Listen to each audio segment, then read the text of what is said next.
Aligarh jail में हर रोज नई तस्वीरें देखने को मिल रही है। जहां एक ओर अलीगढ़ में स्थित जेल में बंद कैदियों के द्वारा ताले बनाए जा रहे हैं, तो वहीं दूसरी ओर त्योहारों के मौके पर त्योहारों से ताल्लुक रखने वाली सामग्री भी अलीगढ़ जेल में तैयार की जाती है। अलीगढ़ जेल में बंद कैदियों के द्वारा शिवलिंग, हथकड़ी व ताले के साथ साथ शंख को भी बनाया था। अलीगढ़ के कैदियों के इस हुनर को देखकर जेल मंत्री के द्वारा इसकी जमकर प्रशंसा की थी। लेकिन अगर बात जेल अधीक्षक की कही जाए तो कैदियों की प्रतिभा को देखकर उनके द्वारा तरह तरह की सामग्री कैदियों के हुनर के अनुसार उनको उपलब्ध कराई जाती है, जिससे कैदियों के द्वारा एक बार फिर समाजहित में एक नया आयाम दिया जा सके और अपने अंदर मौजूद बुराइयों को खत्म करते हुए सकारात्मक सोच को पंख देने का काम किया जाए। इसको लेकर हर रोज कैदियों को बुराई से दूर और अच्छाई की ओर आकर्षित रहने के लिए जेल अधीक्षक के द्वारा चिंतन शिविर का भी आयोजन किया जाता है।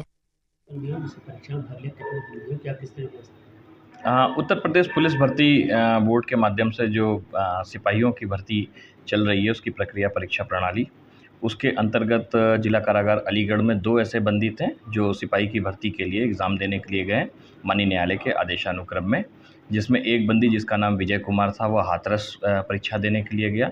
दूसरा आकाश नाम का बंदी है जो बुलंदशहर परीक्षा देने के लिए गया था। जाने की सामान्य व्यवस्था उनको पुलिस की अभिरक्षा में भेजा गया था, चूँकि वो कस्टडी के साथ में ही परीक्षा देने की अनुमति थी। कैसे इसमें महसूस हो लग रहा जैसे कि बंदी एक पुलिस परीक्षा देने जा रहा है? नहीं, बेहतर देखिए, वो माननीय न्यायालय का निर्णय है कि जब तक आपका आरोप सिद्ध नहीं हो जाता है, आप किसी व्यक्ति को आरोपित नहीं मान सकते हैं कि वो अपचारी ही है। प्राइमा फेशी के आधार पे उनको जो है कारागार में रखा जाता है। माननीय न्यायालय के विचारणा के पश्चात दोष सिद्धि होती है।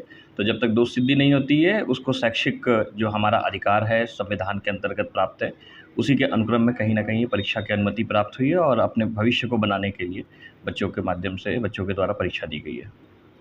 जेल से ऐसी काफ़ी चीज़ें रहती हैं, तो ताला बनाना हुआ, परीक्षा देने जा रहे हैं, तो कहीं न कहीं एक उद्देश्य भी है। हाँ, निश्चित रूप से कारागार का एक उद्देश्य ये है कि सुधारात्मक हमारी प्रवृत्तियों को बढ़ावा देना बंदियों के बीच में, और उसी के अनुक्रम में कहीं न कहीं ये चीज़ें भी हैं, चाहे वो ताला बनाने का निर्माण हो, चाहे बंदी की शैक्षिक व्यवस्था हो, दोनों के दृष्टिकोण से ये सारी चीज़ें उस उद्देश्य को प्राप्त करने के लिए ही कार्य किए जा रहे हैं।